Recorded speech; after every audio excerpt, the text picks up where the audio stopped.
And welcome to this week's NAMI Tennessee NAMI at Home Facebook Live series. I am super excited to be here because I don't have one guest.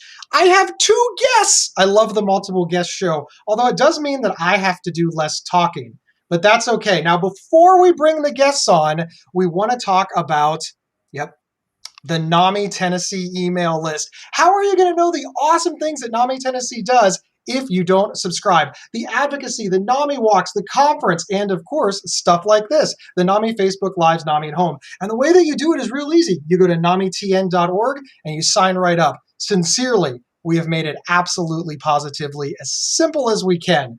All right, enough of that. Let's bring on our super cool guests. Hello, who would like to introduce themselves first? I will go first. I'm Julie Barnes, and I'm the program manager for Mental Health Cooperative's MAP program, which means medication and addiction treatment.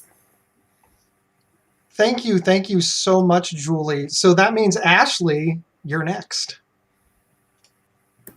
Hi, my name is Ashley Pace, and I am the Certified Peer Recovery Specialist for the same program, the MAP program at Mental Health Co-op. Now, longtime viewers of the show know what a certified peer recovery specialist is, but we could have some new people that haven't heard of peer recovery or peer support. Ashley, can you give us a quick definition of what a peer recovery specialist does? What your role is? Yes, I can.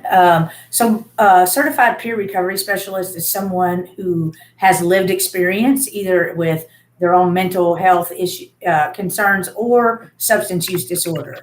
And we are certified by the state, and we support others through their journey of recovery. That is awesome. Thank you both so much for being here. All right, well, let's jump right into the questions. Let's start with really clarifying who the Mental Health Cooperative is. So what does the Mental Health Cooperative do? Yeah, so I can kind of answer that question. Obviously, we're known for mental health in the community. We have so many different services that we offer to different populations, and a lot of times mental health kind of comes with substance use. That's kind of how it plays out, and they determined that having a substance use clinic and treatment services was very necessary for that population. So that's kind of how Matt came along. That is very, very cool. Now, Matt is what is MAT? Let's make sure that we have defined our terms. So MAT is medication assisted treatment. So basically treating people who struggle with addiction using Suboxone, using Vivitrol, different options like that to kind of help in the process of, minimizing some of those cravings so that people can start to function in everyday life and hold jobs, start to improve relationships. So it really just kind of helps them, start to function normally. Now, I have a question for the peer supporter of the group. Sincerely, there's a lot of controversy when it comes to medication. Now, I'm assuming by working at MHC and working under the MAP program that you're okay with medication, but I imagine it's nuanced, right? There's never just a gold star that XYZ is okay. But we have the opportunity to talk to somebody from the other side. So, how do you feel about medication-assisted treatment? Well, I'm glad you brought that up. I believe that, and this is what is the most important thing, that everybody's recovery journey is personal to them. And that I believe like if someone uses medication to become a productive member of society and to have the life that, like a self-determined life, then I'm okay with that. And I think that there is a lot of stigma, or can be, in the recovery community, but I believe that people's lives are being saved. And for me in recovery, that's the most important thing. Wonderful. Thank you so much. I too am a believer in self-directed recovery. I feel that it's a personal conversation between you and your team, right? That makes you a member of it.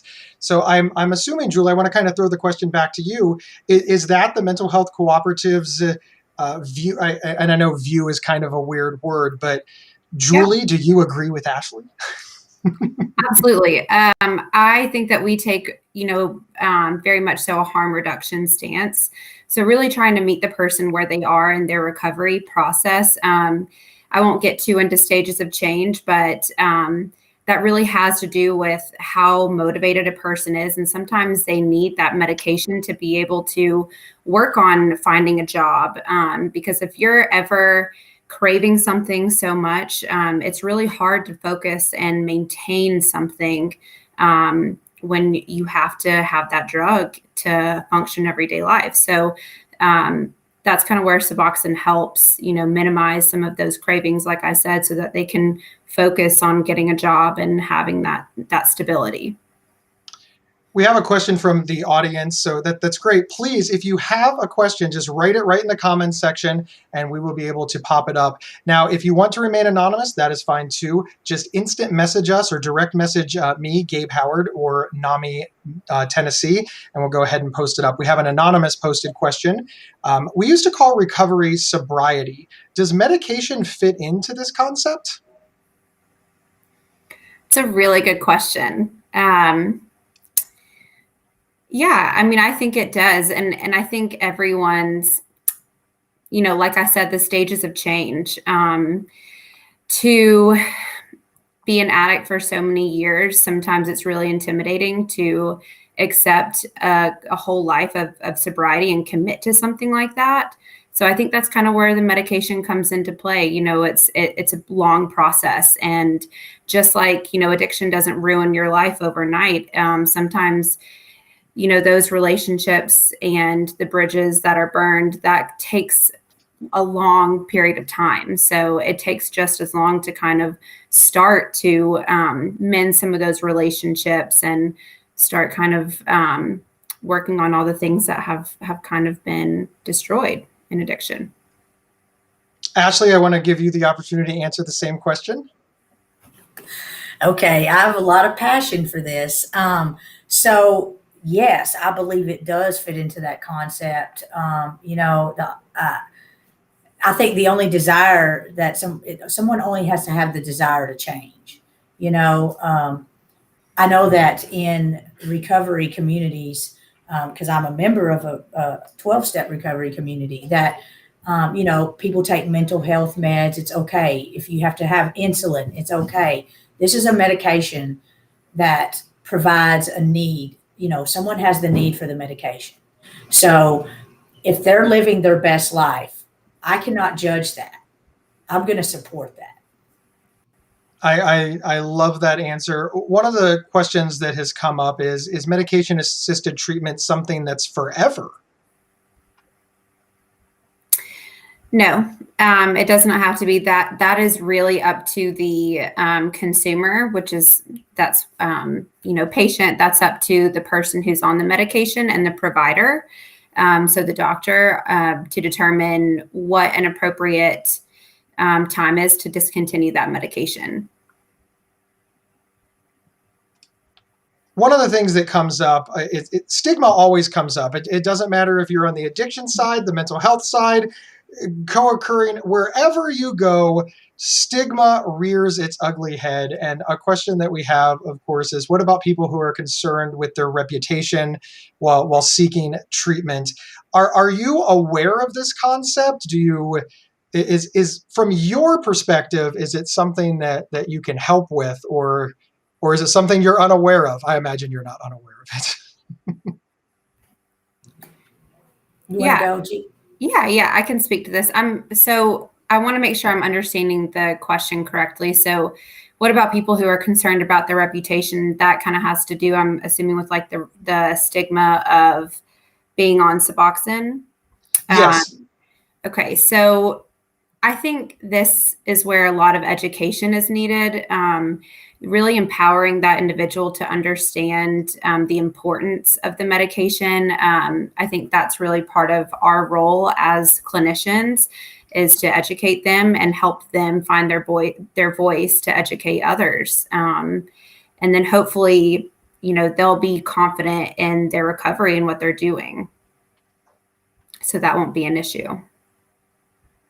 Thank you so much. Now, I'm sure as a peer specialist, Ashley, you probably get asked this question a lot. I know as a fellow peer supporter, I get, how do I tell my mom? How do I tell my friend? How do I tell work? And it always comes down to, they feel some sort of shame or fear of discrimination. What are your answers? How do you work with the people that you work with when they ask you these questions? Well, first of all, of course, with family and stuff, again, like what Julie said, is having the education and the support from our team and people who understand other community support. That's why we have groups and great things to build a community.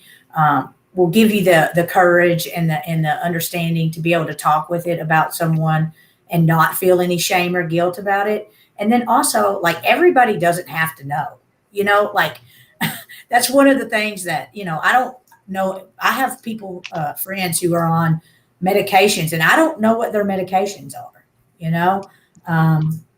it's not necessarily something that you have to go out and tell everybody. I think that's one of the things in recovery that we do.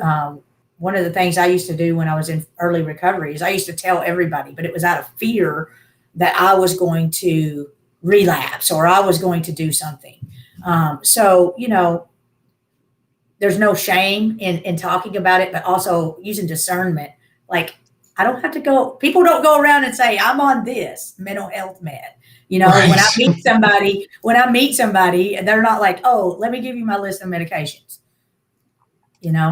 So that's how I take a look at it from my peers' perspective.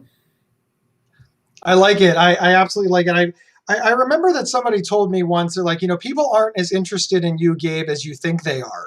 And I was like, okay, but they are more interested in me than you think, because that's how gossip works, right? Mm-hmm. So it's a little bit of a push and take, but I absolutely love that. Ashley, now, one of the questions that came up, an anonymous question, I'm not sure if either one of you know the answer, so this might be a passable situation, but in AA, are you considered sober to get your chips if you're on Suboxone? I know you don't represent AA, so that was a fair. I don't represent AA. Yeah. Not a problem whatsoever. The next question that comes up is, let's talk about caregivers. What are your thoughts and advice that you would give to caregivers that are generally advocating on behalf of their loved ones, and you're telling them about medication-assisted treatment, and I'm sure that they're overwhelmed, they're stressed, they're trying to help a loved one who is suffering, and again, there seems to be more myth than fact floating around, especially in some communities. So what thoughts and advice would you give to caregivers about medication-assisted treatment? Yeah, I think it's always great if family and friends of that person who is taking the Suboxone, if they get involved in their treatment. And by getting involved, I mean, doing family therapy and making sure that they are learning how to support that person who is trying to stay in recovery. I think that's so important, because as that person who struggles with addiction starts to become sober, they'll play a different role in that family. And I think it's important for all the family members to learn their new role, because 9 times out of 10, someone in the family is enabling, someone's the scapegoat. There's just different dynamics in the family. And typically everyone kind of has to shift their role when that person is starting to get clean and be in recovery. Do you see the power of a community, of a support group? Is this something that's, I hate to use the word vital, but is it vital to somebody getting clean and reaching recovery? 100%. Yes. I would say that's arguably maybe the most important thing. Mm-hmm. Along those same lines, is it difficult to build that community, especially somebody that has, suffered with a addiction for a long time? I know when I was very, very sick, I alienated a lot of people, and it took me multiple attempts to get well. And there was, again, I just said anything, and it it was problematic getting help after a while because I had burned a lot of bridges. How do you work with families and people to mend those fences, since this is a common story? Ashley, do you want to speak on that? Well, yeah, I can. And to the question before that Julie was talking about with families is what I was going to say is like, addiction doesn't just affect the person who's addicted. And so for me, asking questions, encouraging the family to ask questions, have open communication about it, to do their own therapy, like Julie said. And so community is super important. Like you said, Gabe, I isolated a lot, and it was difficult for the relationships that I should have had that I pushed away. It was easier for me to go into a community of people who understood that isolation and that distance, and to start to build relationships in that community. To start to build those relationships and start to know, hey, I can trust others and people can actually trust me. That was the worst. The biggest thing is like, can I be trusted? And so to start building those relationships in that community was a lot easier for me. I mean, it took a long time with my family, let me just tell you. and people that were close to me, definitely. But the community was there for me. I went for the community. Isn't this one of the advantages of a peer supporter, of a certified peer recovery specialist? They're sort of I know that the support groups are very helpful because, of course, even though I had burned a lot of bridges, I'd never burned any bridges with them, right? They were new, and of course, in your training, you learn to keep people at arm's length, so you can start to build that up, right? It's the journey of 1,000 miles starts with a single step. So maybe you don't get mom, dad, brother, sister, best friend on board on day one, but you can start building that community with a certified peer recovery specialist, with a support group, with folks like Julie, and then slowly show and then move more people into the fold. Am I describing that correctly? Is that a good game plan? I would say so, yes. That All right, you guys can great. use that. That'll be 10% for the rest of your life. Now, one of the questions that keeps coming up is, okay, so if the medication works, why do we need a clinic? Why can a doctor not just prescribe this to you? What necessitates an opioid clinic versus just filling a Suboxone prescription at the pharmacy and going on your way? Yeah, I can talk about that a little bit. So, I mean, it's the same thing. We have hospitals, we have detoxes. We're not just trying to decrease the craving, we're trying to teach coping skills. So the clinics that we have therapists that are licensed to help treat addiction. And when I say addiction, I mean, replacing that one coping skill that they had, which was drug use and alcohol use, and replacing that with a productive and healthy coping skill. So when you're taking that away, you can't just, take the drug away and everything's fine. There's layers of trauma over generations. So our clinic is not just focused on the medication. Our clinic is really treating the individual, sometimes for a year. But that's just dependent, like I said, on what that person comes with. So we're definitely using the medication, but it's not just about treating the opioid use disorder. It's about treating the addiction as a whole. It's about treating the entire person, right? It's not just about throwing medication at the problem and hoping that the magic, beans do the magic job, right? And I think that people misunderstand that a lot. I know we've seen it in eating disorder, like binge eating. It's like, oh, well, if you get lap band or if you get gastric bypass or a surgical intervention, then you'll be fine. You'll lose all the weight. But what we found, of course, is that people that don't go to an eating disorder clinic and learn nutrition, get treatment for the binge eating disorder, learn new coping skills, they don't do as well. And I think society understands that better now on the weight loss side. Are they starting to get that education over on the addiction side? Are eyes starting to open? I believe so. I think, since the opioid crisis, we're seeing a lot of fentanyl too. I think people are just kind of realizing that, addiction does not discriminate, and it's a conversation that everyone needs to have and everyone needs to feel safe having with their family members, because this is definitely a disease where people are suffering in silence. And so I do think more education is where people are becoming more comfortable to talk about it. That's awesome. Ashley, is that what you've seen as well?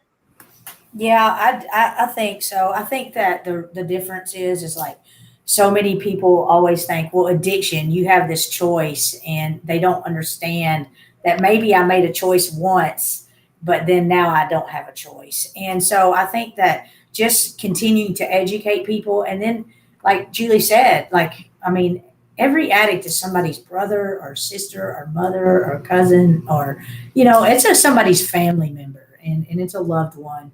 And it's spreading fast. And I think that is what's really wakening people up to know that it's something that we need to really pay attention to. One of the things that you said there, Ashley, and that Julia's talked about, you just said it's spreading fast, and Julia's talked about, the opioid crisis. Let's go ahead and sort of define our terms again. What is the scope of the problem that we're looking to resolve here? I mean, how big is it?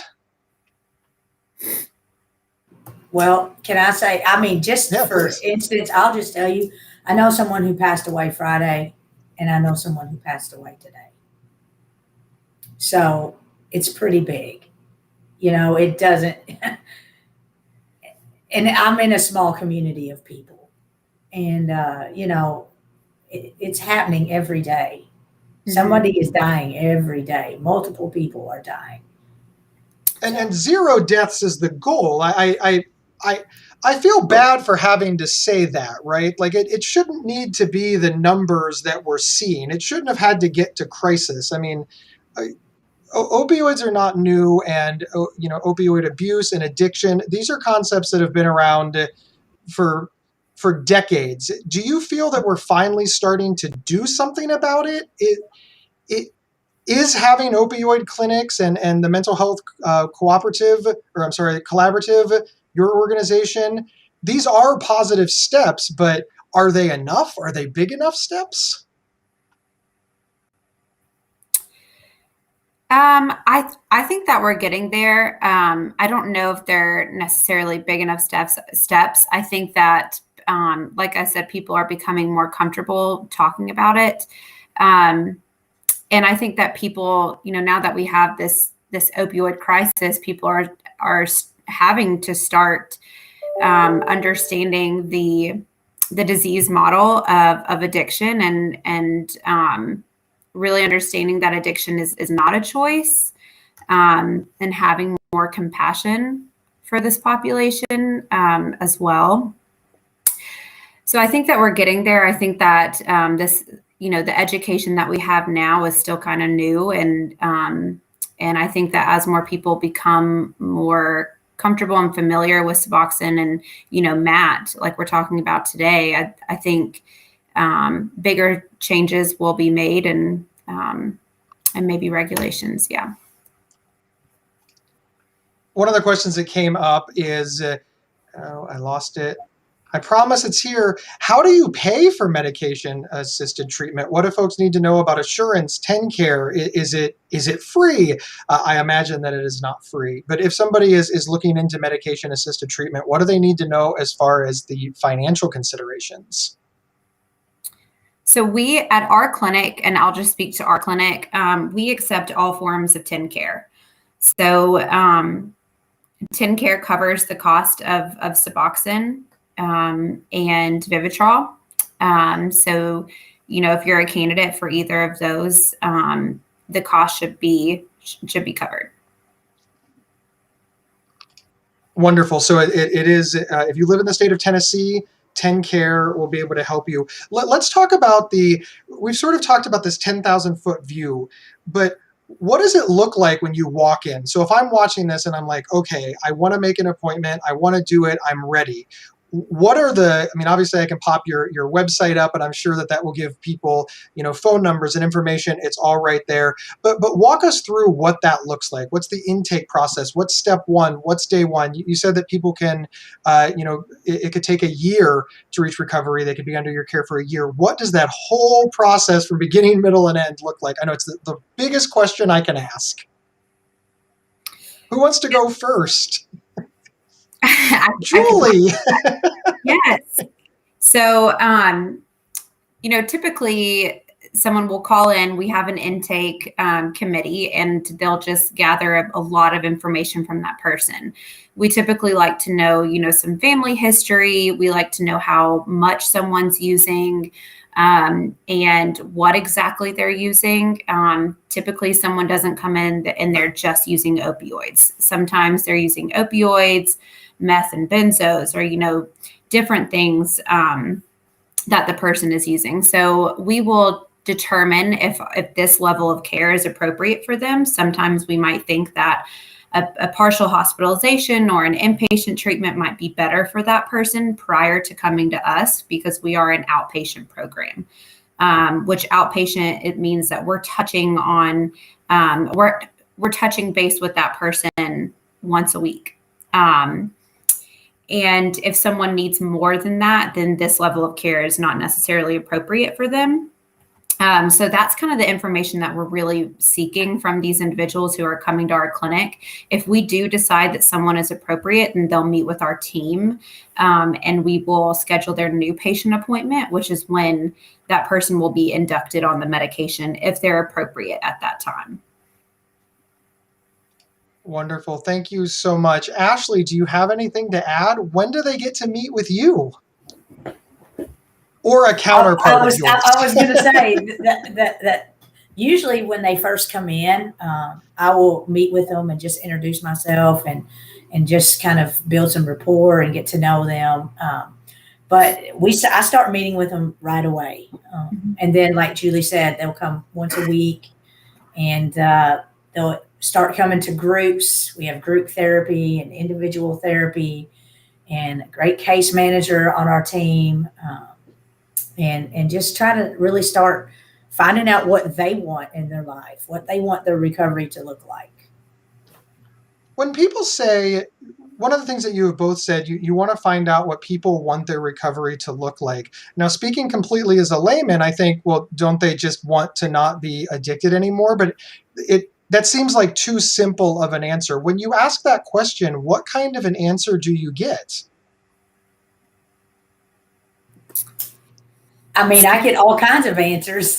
Like, I want to, some people may say, I want to be free of drugs and build all these relationships and get married. They tell me their whole life dreams, like nobody's dream was to be addicted. I get a lot of beautiful stories about what they want their life to look like. That is wonderful. Julie? Mm-hmm. And I can add on to that a little bit. I think sometimes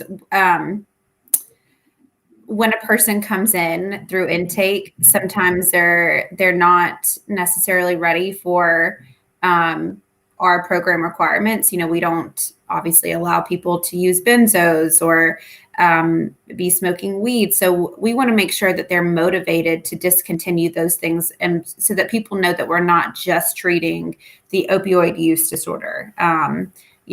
Like we've already covered, we are treating the person as a whole. So really educating them on why we don't allow those things, and using a lot of motivational interviewing, which is just a therapeutic modality that is really beneficial with this population. Wonderful. Thank you so much. Now, one of the questions that came up is, does medication-assisted treatment only work for opioid addiction? Yeah. So Matt, well, yes and no. Opioids and alcohol. So Vivitrol works for alcohol and opioids. Suboxone just works for opioids.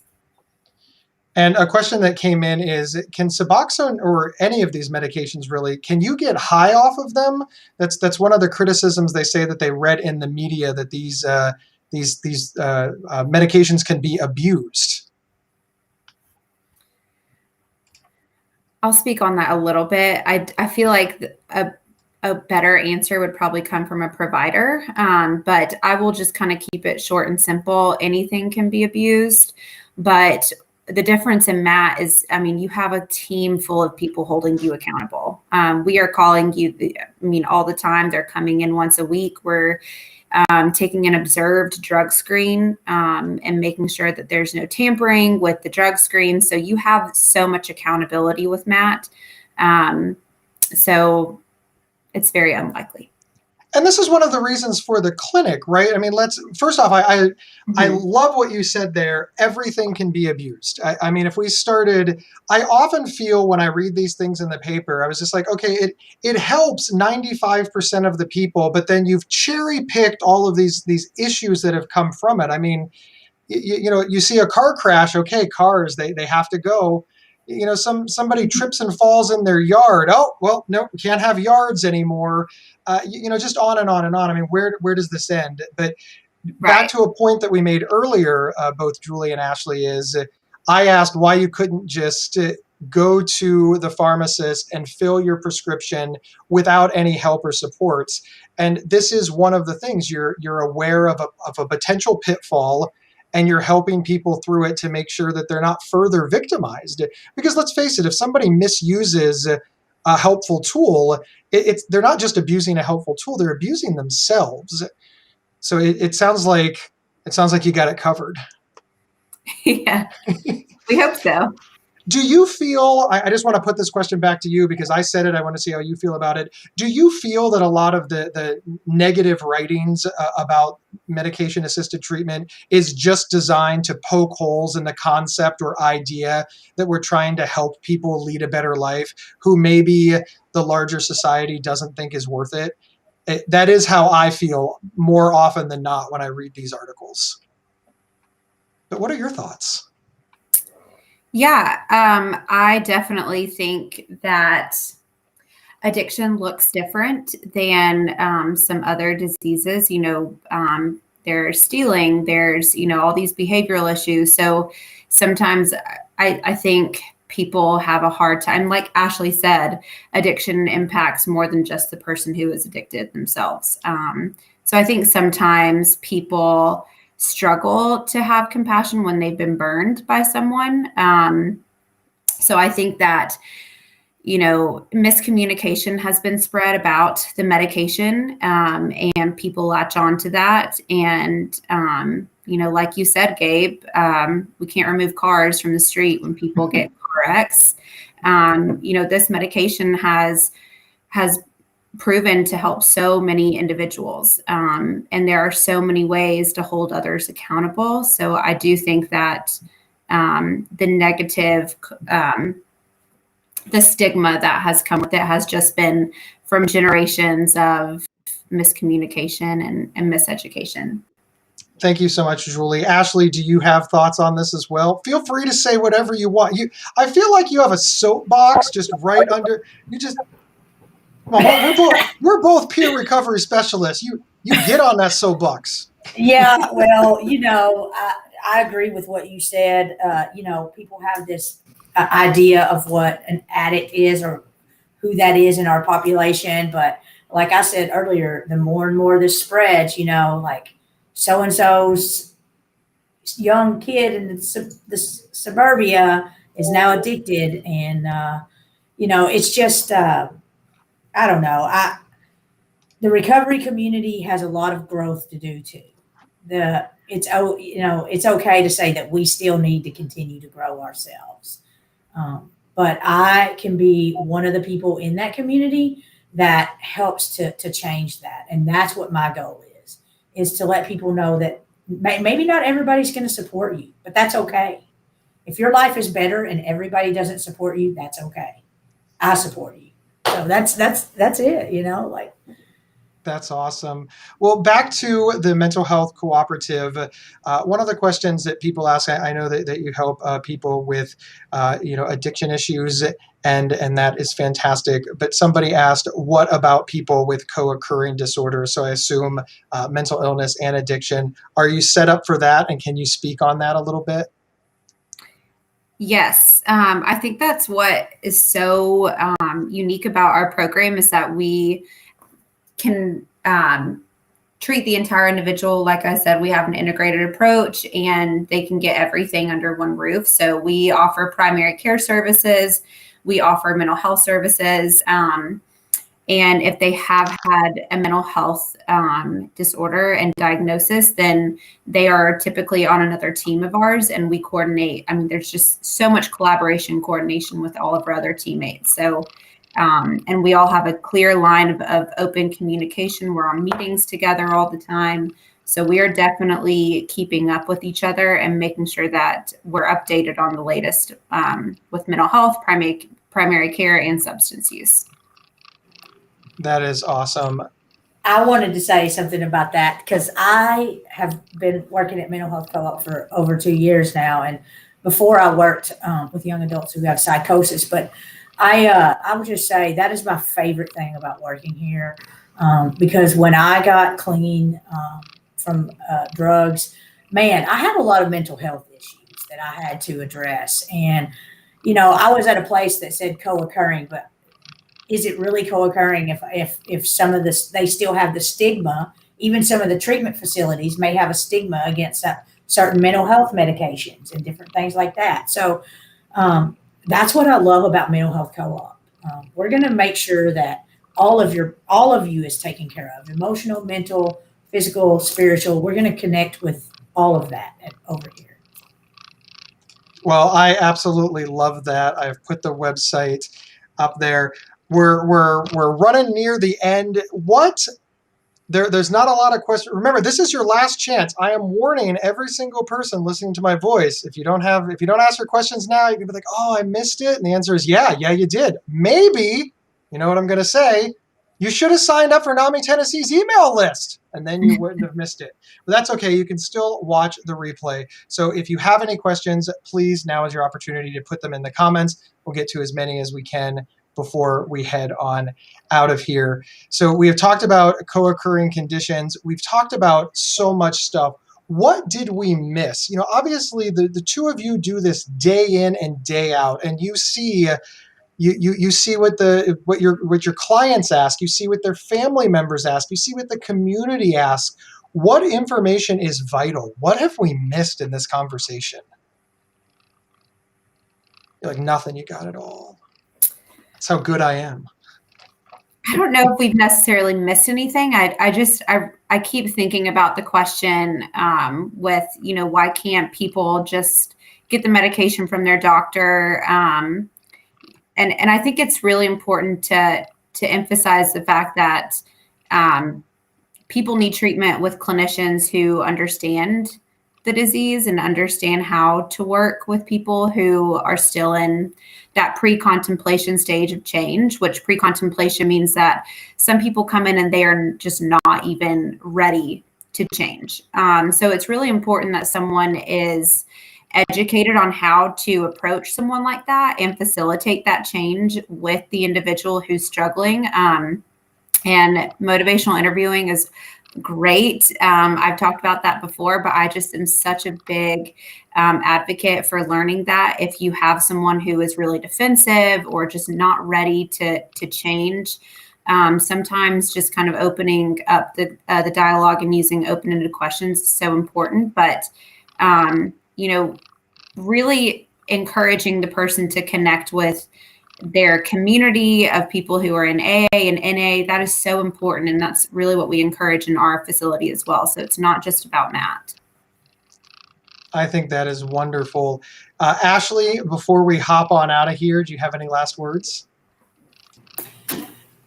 No, just I'm excited to know that you're a fellow peer support, Gabe, and that, anybody out there, you can be a peer support. If you have any lived experience, I'm promoting this. We are going to take over the the system here and create mutuality and give love and kindness to everybody.